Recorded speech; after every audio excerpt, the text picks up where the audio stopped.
이제 우리 하나님의 말씀을 보겠습니다. 누가복음 15장 21절에서 32절까지 말씀을 보겠습니다. 누가복음 15장 21절에서 32절 말씀, 저와 여러분이 교독하겠습니다. 한 절씩. 아들이 이르되 아버지, 내가 하늘과 아버지께 죄를 지었사오니 지금부터는 아버지의 아들이라 일컬음을 감당하지 못하겠나이다 하나 제일 좋은 옷을 내어다가 입히고 손에 가락지를 끼우고 발에 신을 신기라. 그리고 살진 송아지를 끌어다가 잡으라. 우리가 먹고 즐기자.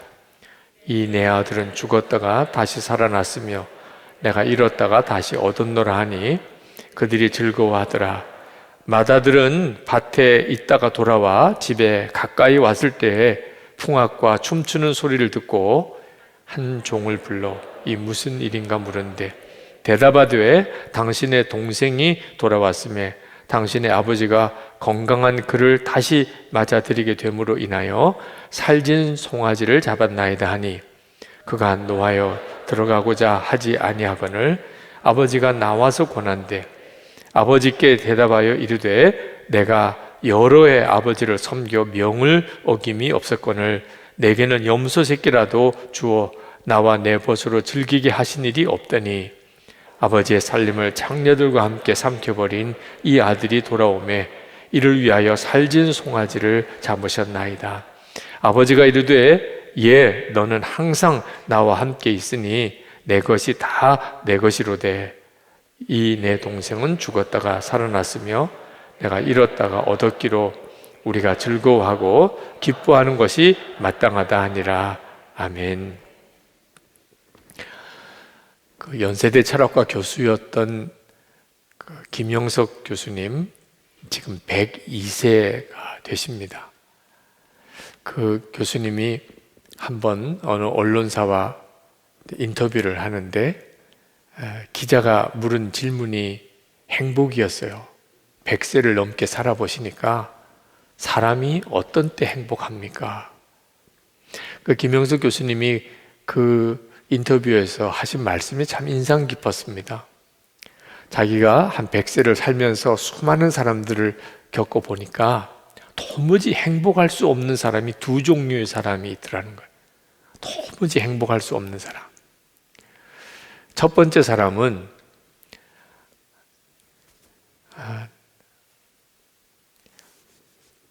정신적인 어떤 가치관이 분명하게 세워져 있지 않은 사람. 이런 사람은 도무지 행복할 수 없더라는 거예요. 돈이 아무리 많아도, 권력을 가져도, 명예를 얻어도 이 정신적인 가치관이 분명하게 세워지지 않은 사람은 행복하지 않더라는 거예요. 예를 들면 복권에 당첨을 된 사람, 돈 엄청나게 버는 거죠. 그렇죠? 얼마나 좋겠어요. 다들 복권 당첨의 꿈을 한 번쯤은 꿔보셨잖아요. 그런데 다 겪어보니까 정신적인 가치가 분명하게 이렇게 세워진 사람이 아닌 사람은 다 불행해지더라는 겁니다. 돈을 많이 얻은 것이, 권력을 가져도, 명예를 얻어도 정신적으로 성숙하지 않은 사람은 그게 오히려 그 사람을 더 불행하게 하더라는 거예요. 또 한 부류의 사람이 있는데 이기적인 사람, 이기적인 것을 해결하지 못한 사람, 끊임없이 자기만 생각하는 사람. 가정에서도 직장에 나가서도 항상 중심은 자기밖에 없어요. 나는 이렇게만 하는 사람, 이런 사람은 행복할 수 없더라는 거예요. 왜냐하면 이기적인 사람은 주변 사람을 불행하게 만들 수밖에 없습니다. 그렇죠? 여러분도 주변에 이기적인 사람을 보시면 얼마나 그것 때문에 고통이 됩니까? 그러니까 이기적이란 말은 다른 사람을 다 불행하게 만든다는 뜻입니다. 그러니까 다른 사람을, 주변에 있는 사람을 불행하게 하면서 자기가 행복할 수 없는 거예요. 자기 주변 사람이 다 불행한데 나만 행복할 수가 없는 거거든요.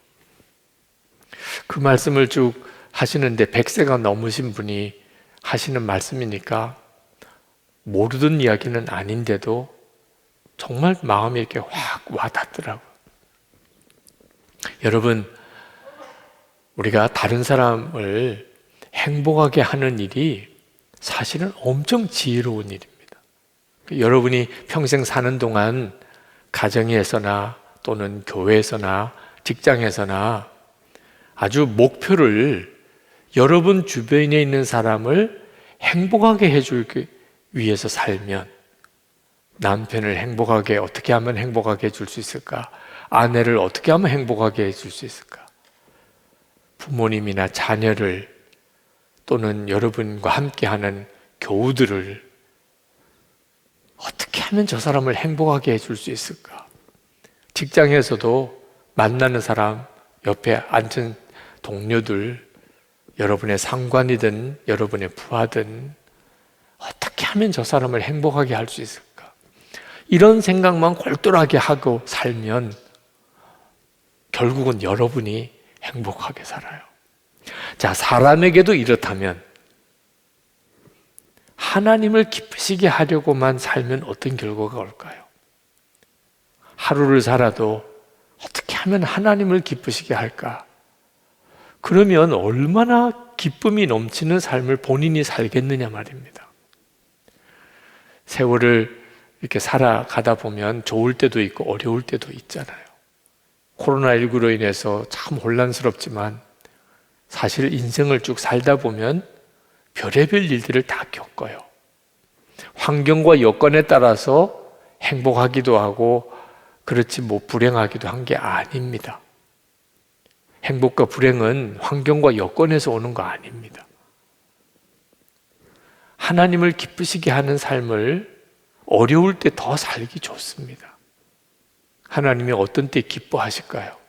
지난 주 성령 집회 때 밤에 부르는 찬양을 드려보시라 그랬는데, 밤이 될 때 찬양하는 것이 하나님을 더 기쁘게 하는 거예요. 좋을 때 하나님을 찬양하는 것을 하나님이 싫어하실 리는 없지만 밤에 부르는 찬양은 하나님을 더 기쁘게 하거든. 성경에도 그런 예가 많이 나오잖아요. 그러니 진짜 하나님을 기쁘게 하는 일이 뭘까? 그 생각만 하고 꼭 살아보시면 좋겠어요. 저에게 이따금 금요 성령 집회 끝나고 나면 그 간증의 메일을 보내주시는 분이 계십니다. 이번 예수동행 컬럼에 간증 보내주신 분 한 분의 글을 실어드리기도 했는데, 너무 참지 말고 보내주셔도 됩니다. 간증이 있으면 하나님을 기쁘시게 하려고 했더니 이런 역사가 정말 있었네요. 그런 일들이 실제로 여러분의 삶에 많이 있게 되기를 바랍니다.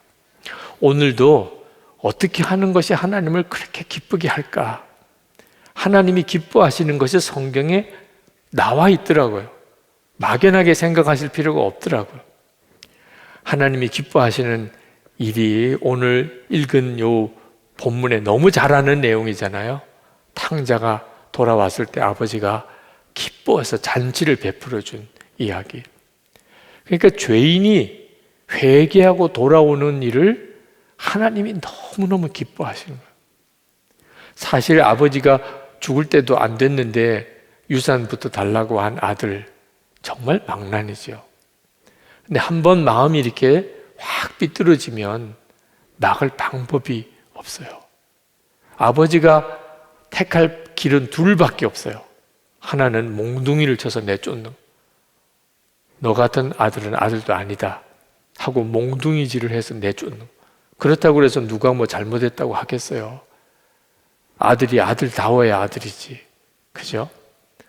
멀쩡히 살아계신 아버지한테 유산 달라고 하면 죽으라는 말이나 마찬가지니 그런 불효가 어디 있습니까?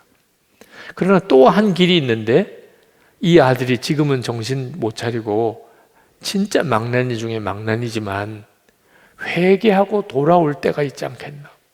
그때는 아버지께로 돌아와야 되지 않느냐? 지금 몽둥이질을 해서 내쫓으면 회개하고도 돌아올 길이 없잖아. 그래서 아버지가 내줍니다. 정말 말도 안 되는 요청을 받아줘요. 유산을 주어서 보냅니다. 아버지 마음이 얼마나 힘들었겠어요. 그 상황에서 아버지는 그 아들이 돌아올 걸 믿었어요.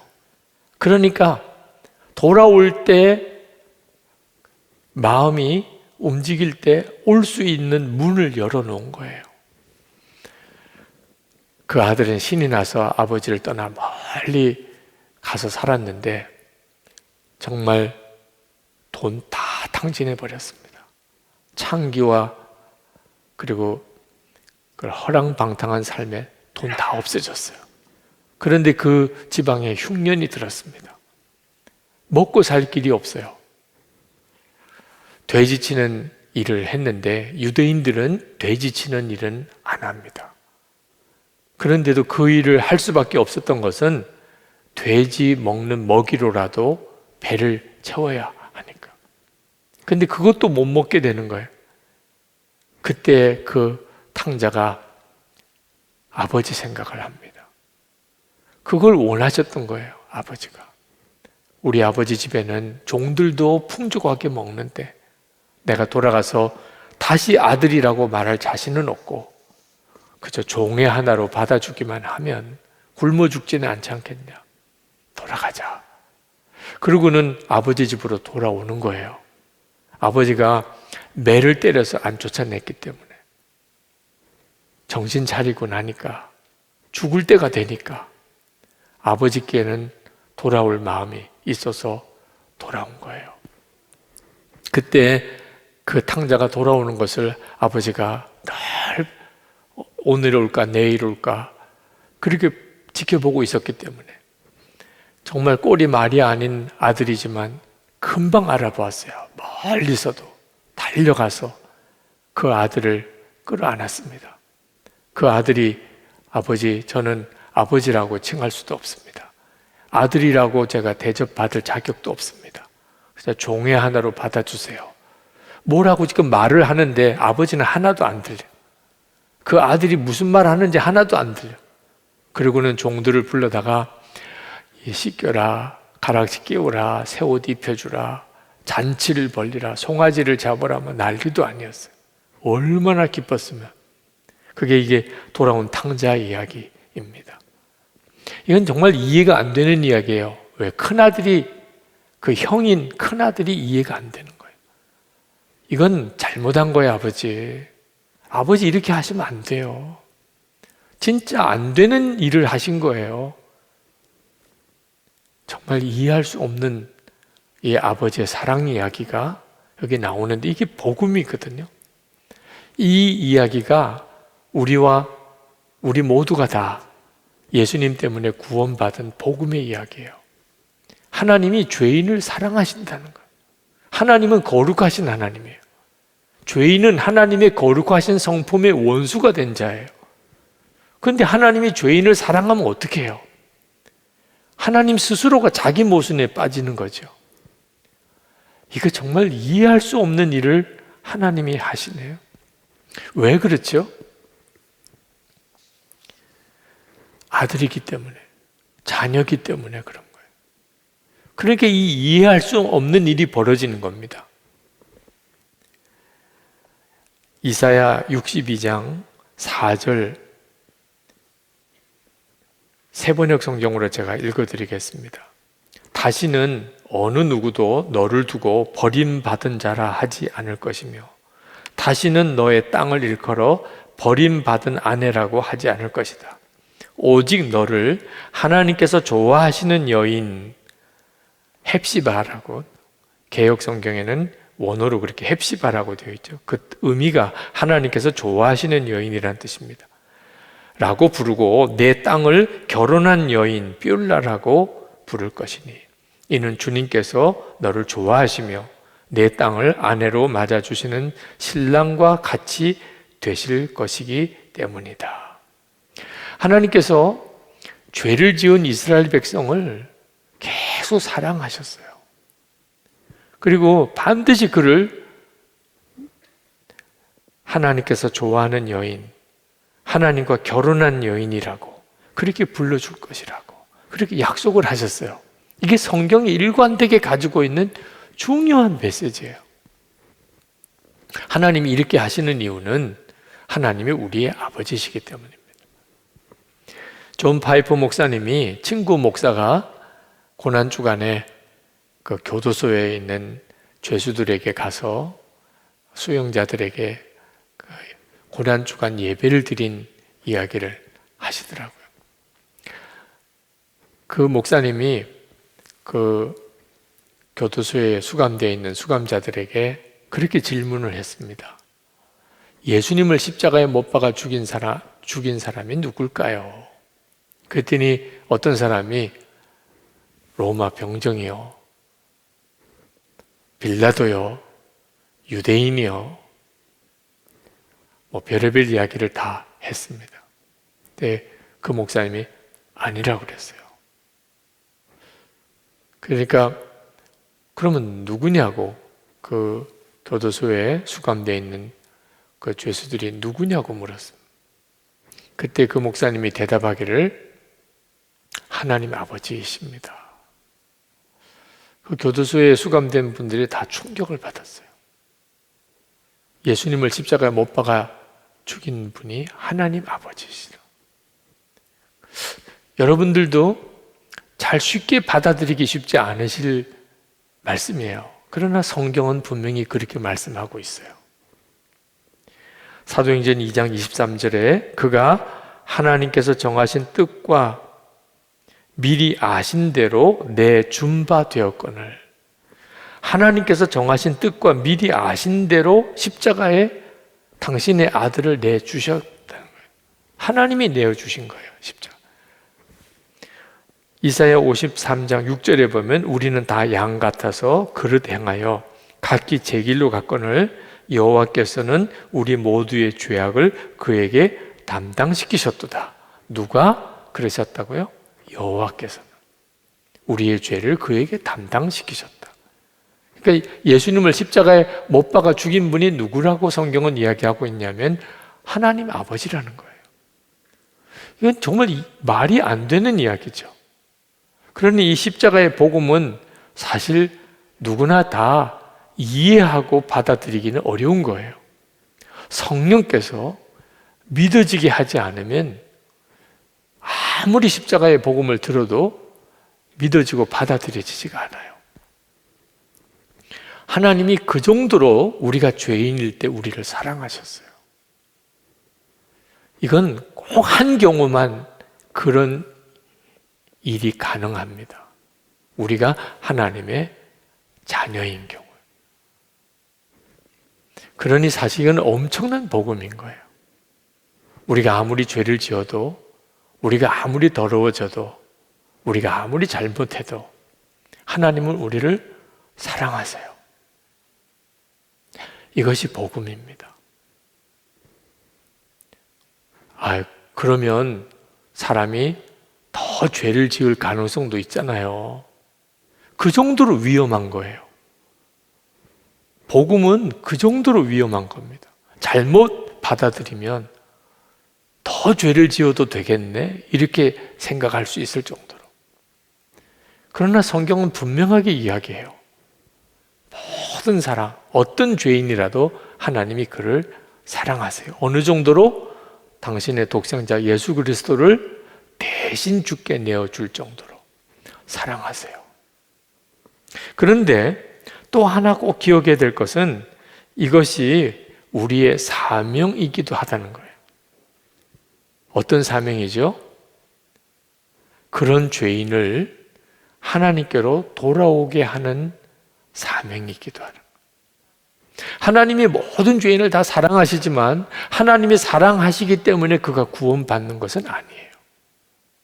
그가 회개하고 돌아오지 않으면 하나님의 사랑을 받고도 그는 지옥 갈 수 있어요. 그게 안타까운 거예요. 하나님은 여전히 그를 사랑하시는데도 그는 그 사랑을 누리지 못해요. 돌아오지 않으니까. 탕자가 아버지의 사랑을 그가 정말 믿었다 하더라도 돌아오지 않았다면 그에게는 아버지의 기쁨을 줄 수가 없었을 거예요. 그리고 그는 자녀된 모든 복을 누릴 수도 없었을 거예요. 돌아오니까. 그러니까 하나님의 기쁨이 충만하게 되고 그도 아들의 지위를 회복한 거죠. 그러므로 우리가 예수를 믿고 이게 상상이 안 되는 하나님 아버지의 사랑을 우리가 깨달은 것, 그건 너무 감사한 거죠. 그죠? 그리고 우리가 어떤 죄를 지어도 하나님은 나를 사랑하신다는 너무나 놀라운 복음을 우리가 다 들었잖아요. 근데 거기서만 그쳐서는 안 되는 거예요. 우리가 하나님이 기뻐하시는 일을 하자. 하여튼 아무리 힘들고 어려워도 하나님이 기뻐하는 일을 하자.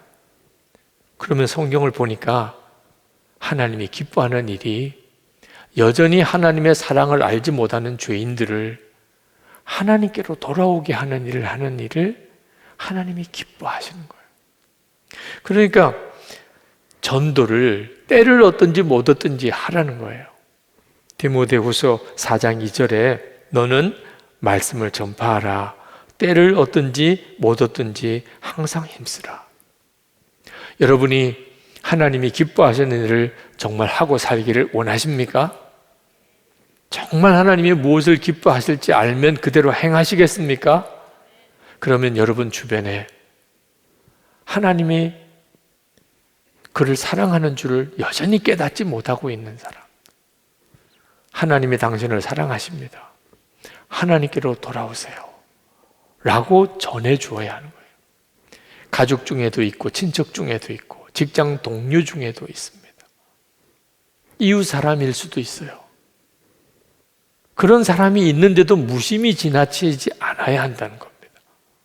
진짜 하나님이 기뻐하는 일을 하기를 원한다면 여러분 주변에 아직도 주께로 돌아오지 않은 이들이 여러분 주변에 있다면, 여러분이 늘 만나보는 사람 중에 있다면 반드시 그에게 하나님의 사랑을, 당신을 사랑하고 계십니다 하는 복음을 전해 주어야 하는 거예요. 그 일이 하나님을 얼마나 기쁘시게 하는, 하나님을 기쁘시게 하며 사는 게 우리의 복이거든요. 그런데 우리가 전도할 때 꼭 명심할 일은 그 영혼을 정말 사랑하는 마음으로 전도를 해야 한다는 거예요. 하나님이 죄인이지만 그를 사랑하셔서 어느 정도로 독생자를 주시기까지. 우리도 그런 사랑을 가지고 전도를 해야 된다는 거예요. 전도를 사명감만 가지고 해서는 안 되는 거예요. 나중에 하나님 앞에 가서 나 전도했었어요. 왜 이러세요? 나 전도했었다니까. 하나님 기록을 다 한번 돌이켜보세요. 이렇게 말하면 안 된다는 거예요. 그동안에 왜 그렇게 열심히 전도를 했는데도 역사가 없었을까? 그 영혼을 아버지 마음으로 사랑하는 마음이 없었기 때문에 그럴 수 있다는 겁니다. 늘 웃는 얼굴을 가지고 계신 목사님, 참 성품이 좋으시고 선하신 목사님, 그런 목사님이 계셨어요. 제가 보기에도 참 보통 정말 사랑이 많으신 품성이 아니시더라고요. 그런데 그 목사님과 만나서 이야기를 나누다가 그 목사님이 학교 다닐 때, 중고등학교 다닐 때는 굉장히 율법적이고 심지어는 아주 무서운 사람이라는 걸 알았어요. 그가 어릴 때부터 교회 생활을 열심히 했습니다. 그런데 굉장히 율법적이었어요. 그가 교인들 중에, 어른 교인들 중에 존경하는 사람이 한 사람도 없었어요. 어느 집사님은 여전히 담배 피는 거 보고 저 사람은 집사도 아니야. 그 어린 나이에 벌써 그렇게 딱 판단이 돼요. 어느 장로님은 새벽기도 안 나오는 거 보고 저분은 장로도 아니야. 대단하죠. 목사님은 사건에 분명해. 왜? 그런 사람을 집사로 세우고 그런 사람을 장로로 세운 거 보니까 분명히 사꾼이야. 고등학교 때 그는 모든 어른 교인들을 다 그렇게 판단하고 살았어요. 오른손이 하는 거 왼손이 모르게 하라. 그래서 항상 왼손은 주머니에 넣고 다녔어요. 말씀대로 살아야 된다고. 늘 고등학교쯤 되니까 마음속에 얼마나 그런 유혹이 많았겠어요. 하여튼 교회 오기만 하면 울고불고 난리예요. 용서해달라, 회개해달라. 마음에 음욕을 품은 것만 가지고도 간음한 거라고. 그럴 정도로 철저하게 성경대로 살려고 하고 또 그렇게 사람들을 판단하고 정죄했어요. 친구가 연애하다가 실연을 당하고 고등부 다니는 친구가 자살을 시도하다가 미수에 그쳤어요. 병원에 입원을 해 있습니다. 찾아갔어요. 고등부 회장이었습니다. 병문안을 간 게 아니고 가서 나 얼마나 욕을 했는지. 넌 예수 믿는 사람 아니야. 넌 죽어서 지옥 마땅해. 어떻게 예수 믿는 사람이 자살을 할 수가 있어. 가서 막 얼마나 그렇게 욕을 하고 왔는지 그 자살한 친구가 내내 그냥 울기만 했. 그러면서도 자기는 잘했다고 생각해요. 그런데 한 번에 그 좋은 믿음이 꺾어지는데 신학교를 가야 되겠다. 나 같은 사람이 목사 안 되면 누가 되겠냐. 그러고 생각하고 신학교를 가기로 했는데 문제는 아버지가 학비를 대주지 않겠다는 거야. 신학교 간다면 나 너 학비 안 대주겠다. 그렇게 아버지한테 울고불고 애원하고 해도 결국은 아버지가 학비를 대주지 않았어요. 그때 마음에 하나님에 대한 섭섭함이 확 들어왔습니다. 내가 신학교를 가겠다는데 어떻게 아버지 마음을 안 바꿔주고 학비가 없어서 등록을 못하게 되냐? 하나님 진짜 살아계신 거 맞냐? 그렇게 믿음이 좋았던 게 그냥 한순간에 그 일로 꺾어지는 거예요. 그리고는 믿음의 방황을 하기 시작합니다. 그렇게 믿음 좋다고 하던 친구가 한번 꺾어지니까 얼마나 엉망으로 사는지. 그런데 그 친구가 몇 년 동안의 방황을 하다가 그가 예수님께로 돌아오게 돼요. 자기가 교만했던 걸, 사실은 자기가 무서운 죄인이었던 걸 깨닫게 됐어요. 나 같은 자가 신학교 가서 그냥 정상적으로 목회를 했으면 진짜 정말 무서운 목사가 됐을 거라는 걸 그제서야 알게 된 거예요. 그리고 회개하고 주께로 돌아오게 되고 그리고 다시 신학을 하게 돼서 목사가 됐다는 거예요. 사람이 완전히 옛날 그 사람이 그렇게 무섭고 남을 정죄하고 하던 목사일 거라고는 상상도 안 되는 분이 그런 이야기를 하는 거예요.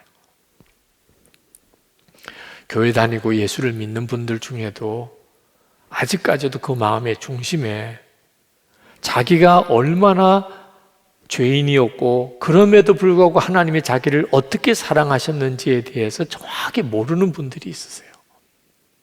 그러니까 나름대로 열심히 신앙생활을 한다고 하면서도 무서운 율법주의자, 그리고 끊임없이 다른 사람을 정죄하는 그런 분들이 계세요. 그런 분들은 전도가 안 돼요. 다 예수 믿으라 예수 믿으라 말은 하지만 사람의 마음을 움직여내지를 못해요. 영혼의 구원은 아버지의 사랑으로 되어지는 거거든요. 그러니까 복음을 전할 때 우리가 죄인을 하나님께로 돌아오게 하는 일이 하나님이 가장 기뻐하는 일인데 그 일은 우리 속에 아버지의 사랑으로만 되는 거예요. 사람에 대한 긍휼의 마음, 죄인까지 사랑하시는, 독생자까지 주어서도 그를 구원하려고 하는 그 아버지의 그 사랑이 우리 속에 역사해야, 그래야 죄인이 아버지께로 돌아오는, 탕자가 아버지께로 돌아오는 역사가 일어나는 거예요. 여러분, 진짜 구원받아야 될 사람이 꼭 교회 바깥에만 있는 게 아닙니다. 가정에도 있고요.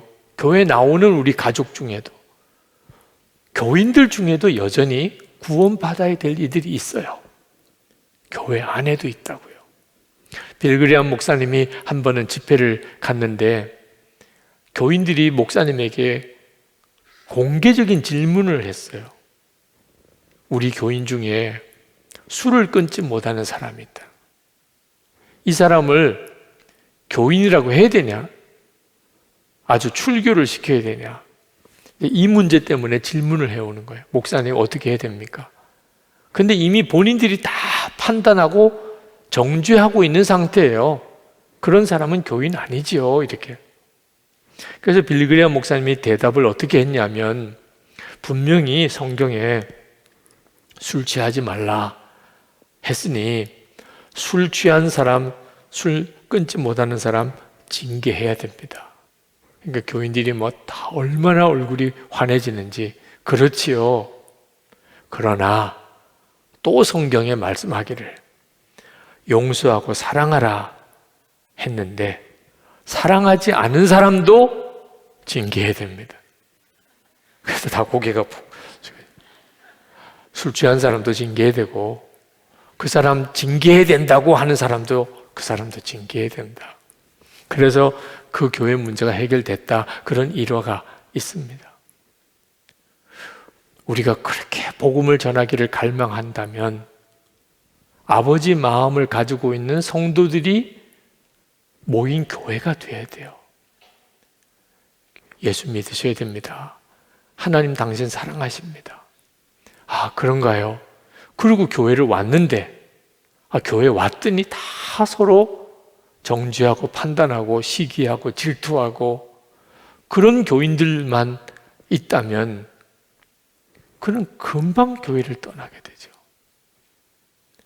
하나님이 나를 얼마나 사랑하셔? 나 같은 자를 사랑하실까요?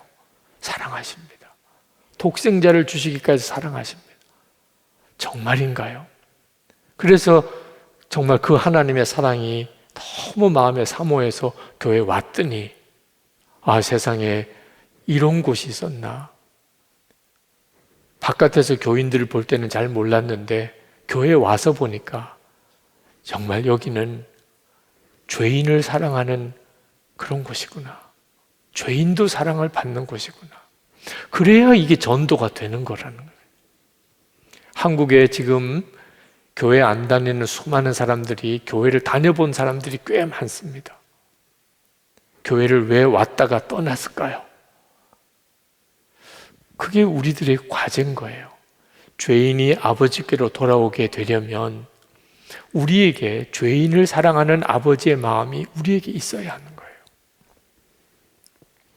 여러분, 하나님께서 때때로 사람 막대기와 인생 채찍을 사용하셔서 우리를 징계하실 때가 있으세요. 사무엘하 7장 14절에 그렇게 표현했습니다. 사람 막대기와 인생 채찍을 통해 우리 주변에 있는 사람이 나를 가시같이 아프게 해서 회개케 하는 역사를 일으키는 거죠. 그게 하나님께서 그렇게 하신다고 하셨는데, 그런데 여러분은 절대로 막대기나 채찍 노릇은 하지 말아야 됩니다. 그런 일을 여러분이 굳이 안 해도 할 사람 많아요, 지금. 인생 막대기, 사람 채찍으로 쓰임 받을 사람 많아요, 여러분 주변에. 굳이 여러분이 자원봉사 안 하셔도 돼요. 여러분은 끊임없이 아버지의 사랑으로 죄인도 사랑하는, 탕자를 사랑하는 아버지의 그 마음으로 대하는 것, 그것만 우리가 할 일이라는 거예요. 세계 2차 대전 중에 영국이 독일과 싸웠는데 독일 비행기들이 영국 런던을 무섭게 공습을 했습니다. 하루에 18시간이나 방공호에서 숨어 있어야 될 정도로 정말 런던 시내가 불바다가 되는 그런 무서운 일을 겪었어요. 그런데 그 독일군 포로 수용소에 로켓가 하나 떨어졌습니다. 그래서 독일군 포로 수용소가 무너지고 독일군 포로가 많이 죽고 다쳤습니다. 그때 처칠이 그 독일군 포로 수용소를 도시집 바깥 외곽에 독일군이 공습할 수 없는 곳에 거기 포로 수용소를 새로 지어서 그들을 옮겨주자. 그럼 굉장한 예산이 드는 겁니다. 지금 전쟁 중이에요. 적군의 포로들을 보호하기 위해서 포로 수용소를 새로 짓는다는 거, 아마 우리나라 같으면 상상도 안 될 일이겠죠. 영국도 당연히 상상도 안 될 일이라 그런 재정에 대해서 영국 의회에다가 제안했을 때 뭐 반대가 말할 수가 없었습니다. 근데 처칠이 끝까지 그렇게 해야 된다고 주장을 했어요. 결국은 자정까지 회의를 거듭하다가 자정에서야 통과가 됩니다. 그때 그 소식을 들은 처칠이 회고록에 그렇게 썼습니다. 하나님 감사합니다. 주님을 찬양합니다. 그렇게 썼어요. 처칠 회고록이 나중에 노벨 평화상을 받게 됩니다. 근데 그때 노벨 평화상을 받게 된 근거가 된 구절이 요 구절이에요. 독일군 포로수용소를 외곽에다가 옮겨 짓는 예산을 영국 의회가 결국 자정에 통과하게 되었을 때 처칠이 하나님 감사합니다. 주님을 찬양합니다. 이렇게 고백했던 거. 여러분, 진짜 하나님을 기쁘시게 해야 되겠다. 우리의 사람과의 관계에서 별의별 사람을 다 만나잖아요. 그럴 때 하나님을 기쁘시게 하기 참 좋아요. 하여튼 죄인도 사랑하시는 하나님. 그 마음에 딱 맞게끔 하면 되는 거죠. 어떤 사람이든지 가시 같은 사람이든지 원수 같은 사람이든지 그 사람을 아버지의 사랑으로 사랑하는 거예요. 그러면 하나님이 기뻐하는 역사가 우리의 삶에 일어나게 됩니다. 어떤 마을에 큰 수도원이 하나 있는데 진리를 사모하는, 정말 성경의 진리를 탐구하는 수도사들이 많이 그 수도원에서 연구하고 수도할 때 사람들이 바글바글 끓었어요. 그 수도원에. 은혜가 있으니까 사람들이 오는 거죠. 근데 어느 때부터 서서히 그 은혜가 식어지기 시작하는 거예요. 그리고 사람들이 그 수도원에 거의 찾아오지 않게 황량해진 분위기가 되어버렸어요. 수도원장이 얼마나 마음이 힘든지 자기의 스승이 되시는 분을 찾아갔어요. 그러면서 그 수도원의 형편을 이야기하면서 어떻게 하면 우리 수도원이 다시 옛날의 그 은혜를 회복할 수 있겠는가 하는 상담을 했습니다. 그랬더니 그 스승이 이야기를 가만히 듣더니 한 가지 문제가 있는 게 깨달아졌다는 거예요. 지금 그 수도원에 예수님께서 그 수도원에 계신데 예수님이 무시를 당하고 있다는 거예요. 누구도 예수님을 거들떠보지도 않고 예수님을 예수님으로 대접하지도 않고 그런 형편이니 무슨 은혜가 있겠느냐. 수도원장이 말이 잘 안 되는 이야기를 하시는 것 같았어요. 아니, 우리 수도원에 예수님이 오셨는데 누구도 예수님을 예수님으로 대접하지 않으니까 그렇게 됐다고. 그런데 가만히 생각해보고 마음에 느껴지는 게 있었어요. 그래서 돌아와서 수도원의 수사들을 다 불렀습니다. 그리고는 스승에게 들은 이야기를 했어요. 우리 수도원에 지금 예수님이 오셨는데 그런데 예수님이 전혀 주님으로 대접을 받지 못하시고 무시당하고 예수님이 소외되시고 그러니 우리 수도원이 이렇게 영적으로 냉랭할 수밖에 없다. 그 수사들이 그 수도원장의 이야기를 듣고 고민이 생겼습니다. 도대체 누가 예수님이냐는 거예요. 자기들끼리 쭉 둘러보는데 누가 예수님이냐는 거예요. 자, 그러니 그 다음부터 변화가 오기 시작했는데 혹시 저 사람 예수님 아니야? 혹시 저 사람 예수님 아니야? 그러다 보니까 수도원 안에서 서로를 대하는 게 엄청 조심스러워졌어요. 말 한마디도 조심스럽고 대하는 것도 조심스럽고 어느 순간에 수도원 분위기가 완전히 달라졌어요. 혹시 오늘 내가 마주친 그분이 예수님께서 그분 속에 나를 만나 주시는 거 아닌가. 그래서 모든 사람을 다 예수님께 대하듯이 대하기 시작을 한 거예요. 여러분, 우리가 가정 안이나 교회 공동체를 어떻게 만들어 갈 수 있을까요? 어떻게 죄인이 하나님께로 돌아오는 이런 역사를 이루는 그런 일이 우리 가정 안에 또 우리 교회 안에 있을 수 있을까요? 우리 안에 이미 주님이 와 계신 것을 분명하게 알아야 합니다. 그냥 사랑하려고만 결심해서 될 수 있는 문제가 아니에요. 모든 이들을 주님을 대하듯이, 죽게 하듯이 하라고 그랬잖아요. 모든 사람을 죽게 하듯이 대해야 돼요. 그때 역사가 있어요. 정말 놀라운 역사가 있어요. 제가 이 교회에 와서 처음 성지순례를 갔습니다. 그 전까지는 성지순례를 갈 기회를 한 번도 제가 얻지를 못했어요. 선한목자교회에서 꼭 가보고 싶은 것 중에 하나가 성지순례였는데, 그때 우리 장로님들 거의 대부분 다 같이 가셨고, 함께 하기를 원하는 분들 가시자고 그랬더니 굉장히 많이 지원하셔서 버스 2대로 성지순례를 해야 될 만큼 많은 분들이 그때 같이 가셔서 한 80명 가까이가 같이 가셨습니다.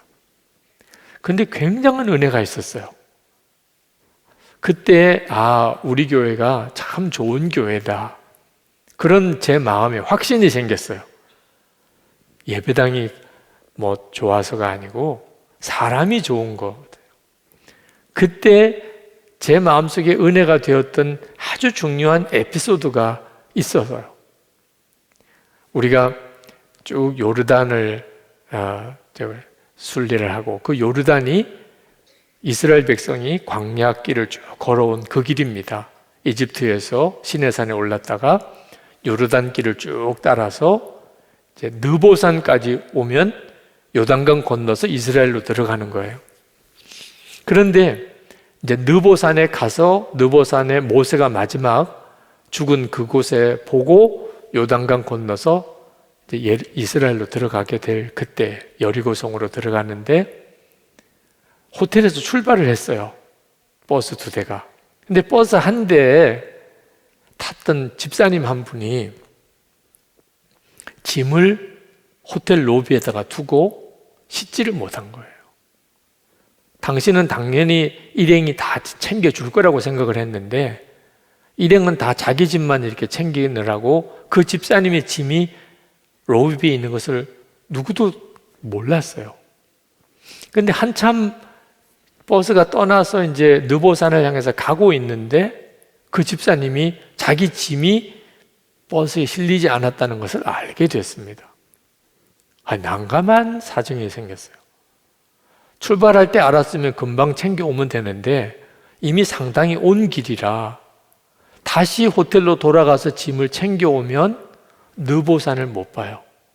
그럼 바로 요르단과 이스라엘 국경 검문소까지 가서 그냥 이스라엘로 들어가야 됩니다.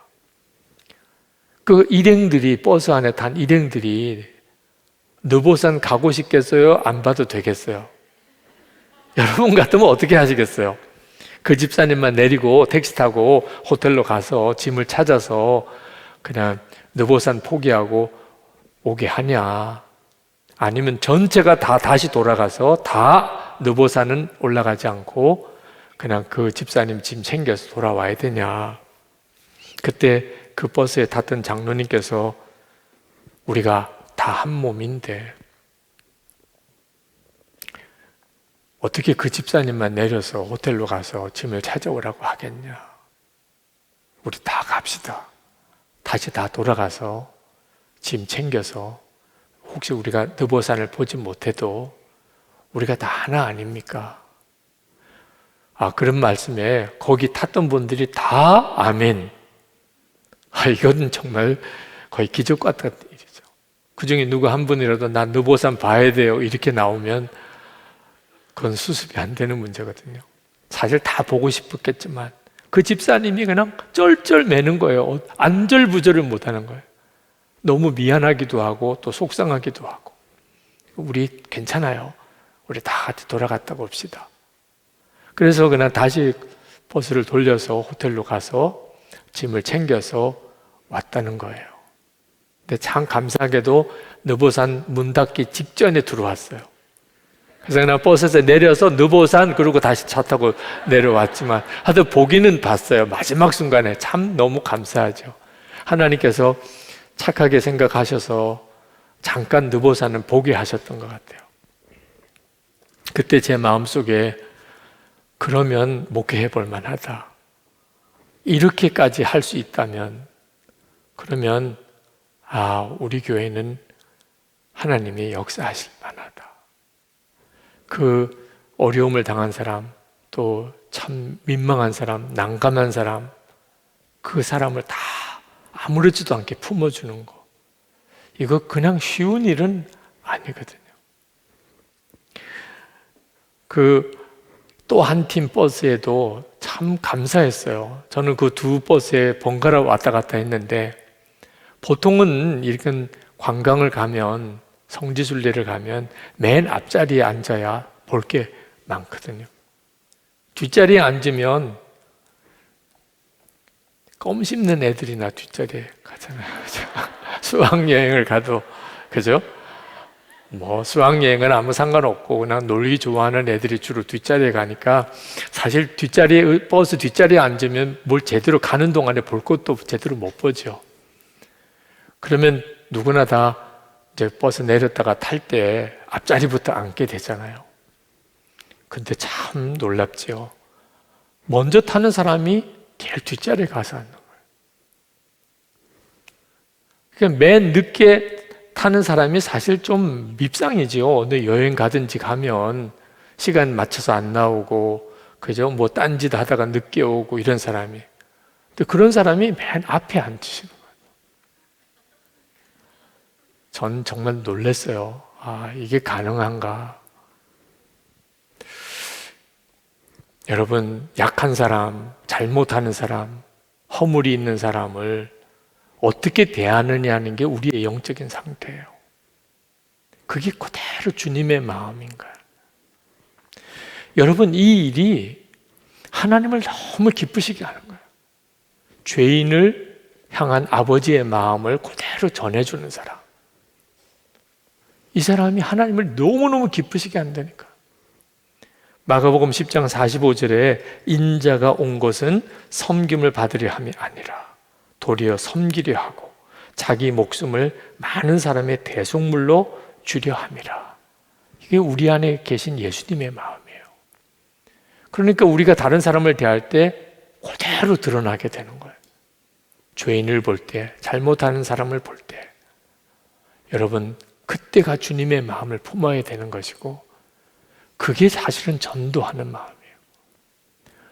그때 정말 상처받은 사람, 버림받은 것 같은 마음을 가지고 있는 사람, 하나님의 사랑을 알게 돼요. 하나님이 나를 사랑하시나 보다. 설명을 안 했는데도 성도들을 보면서 주님의 부름을 느끼게 돼요. 그 사람을 어떻게 하나님이 귀하게 여기지 않겠습니까? 이제 우리 같이 기도합시다. 여러분, 오늘 하나님이 정말 어떻게 하면 기쁘실까? 아주 분명하고 명확한 말씀을 주신 줄 꼭 믿으십시오. 그리고 가족에게, 여러분 주변의 일가 친척에게나 또는 교우들 사이에도 일터에서는 더 말할 것도 없이 죄인을 향한 마음을 정확히 가지시기 바랍니다. 우리 찬양할 때 감사해요 깨닫지 못했었는데 또 하나의 열매를 바라시며 우리가 받은 사랑을 고백하고 그 사랑을 전하는 사람이 되겠다고 하는 이 고백의 찬양을 우리 같이 부르십시다.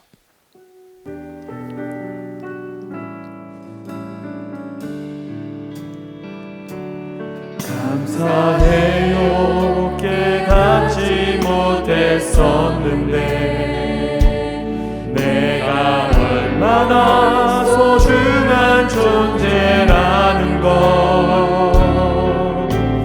태초부터 지금까지 하나님의 사랑은 항상 날 향한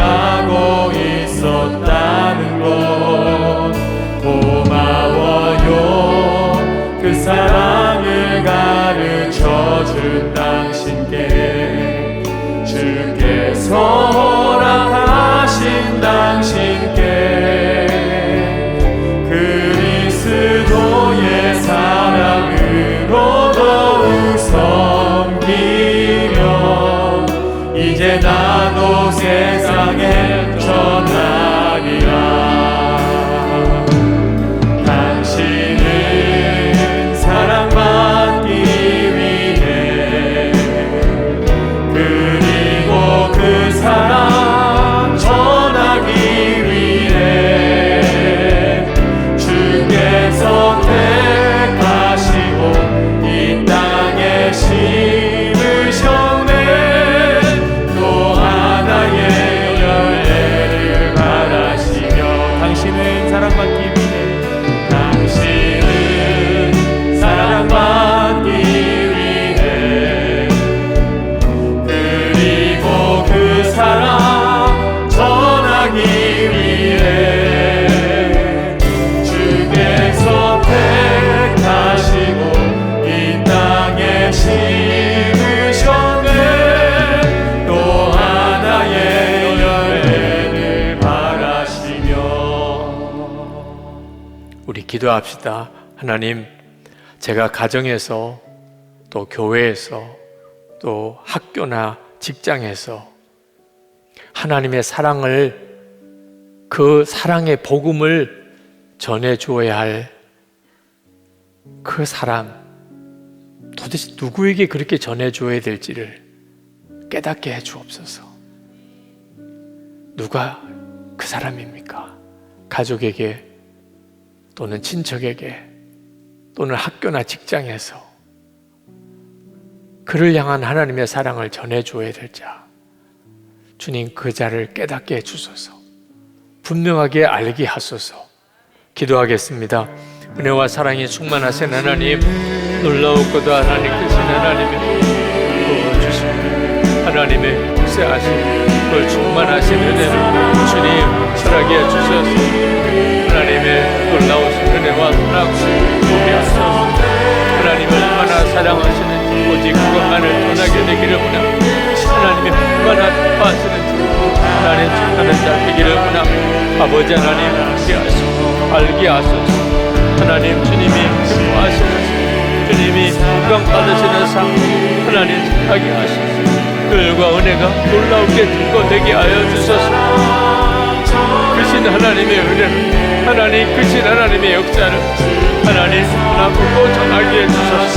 하나님의 놀라우신 사랑에 하나님 승부가 되게 하여 주소서. 하나님 놓치지 않게 하소서. 주님이 사랑하는 그 영혼을 놓치지 않게 하소서. 아버지 하나님의 손에 들어주소서. 하나님의 마음을 부어주소서.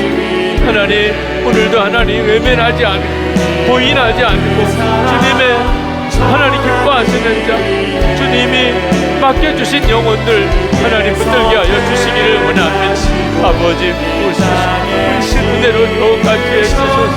하나님 놀라우신 주님의 은혜, 놀라운 하나님 역사 도해 주소서. 두 번째로는 우리가 보지도 듣지도 못한 세계 열방에 선교사님들을 보낸 그 땅의 사람들, 아직도 복음 듣지 못한 족속들, 그들에게 보내는 선교사의 사명을 감당하게 해주소서. 우리 자신이 선교인의 삶을 살게 하시고 우리가 직접 가지는 못해도 선교사를 보내고 그 선교사님의 사역을 감당할 수 있도록 끊임없이 기도하고 우리가 제대로 후원하고 우리가 선교사의 역할을 제대로 감당하게 주옵소서. 우리 다 같이 기도하겠습니다. 은혜와 사랑이 충만하신 아버지 하나님의 역사하신 주님의 놀라운 은혜 우리를 사로잡아 주시기 원합니다. 하나님의 놀라우신 은혜로 보지도 듣지도 못한 열방의 족속들에게 하나님의 사랑의 복음을 전해야 할 보내는 선교사의 사명 소홀히지 않게 하여 주소서. 하나님 선교사를 파송하는 일, 또 선교사를 후원하는 일, 기도하는 일, 하나님 우리가 스스로 하나님 선교인의 삶을 사는 일 소홀하지 않게 하여 주소서. 아버지 하나님, 주의 마음을 정말 주님을 기쁘시게 하는 바로 우리를 쓰소서, 우리를 사용하소서. 우리의 가정과 하나님, 우리 교회를 하나님 그리 써주시옵소서.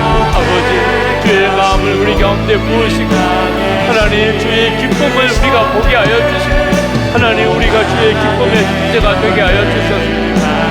크신 하나님, 크신 하나님, 크신 아버지, 부으시고 하나님 역사하시는 그를 향한 하나님의 마음, 주의 심정을 우리가 놓치지 않기를 원합니다. 하나님, 주님의 마음을 우리가 잃어버리지 않게 되기를 원합니다. 하나님의 말할 수 없는 은혜와 사랑에 들어가게 되기 원합니다. 주님 붙다주소서. 하나님 역사해 주소서. 주님 손을 잡아주소서. 주님 감사합니다. 놀라우신 하나님 찬양합니다. 하나님 도우소서, 도와주소서. 하나님 역사해 주소서. 주님 아버지, 나의 하나님 감사주소서.